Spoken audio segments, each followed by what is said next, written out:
ក៏សូមអនុញ្ញាតជម្រាបសួរទៅកាន់ពុកម៉ែបងប្អូនក៏ដូចជាតែងតែនិយមទស្សនានៅរាល់តម្រុយឆ្នោតអាវងរបស់ក្រុមតម្រុយឆ្នោតអាវងយើងខ្ញុំហើយនៅថ្ងៃនេះផងដែរតម្រុយឆ្នោតមួយនេះគឺចែកនៅតម្រុយឆ្នោតលេខធំជូនទៅកាន់ពុកម៉ែបងប្អូនសាជាថ្មីទៀតហើយតម្រុយឆ្នោតលេខធំទាំងអស់នេះគឺមានចំនួន3គ្រាប់ដើម្បីយកមកធ្វើការចែកលេខជូនទៅកាន់ពុកម៉ែបងប្អូនអាវងសូមលេខធំ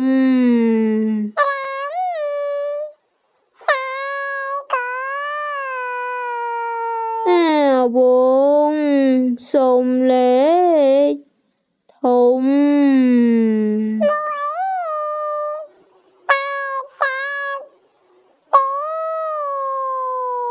អាវ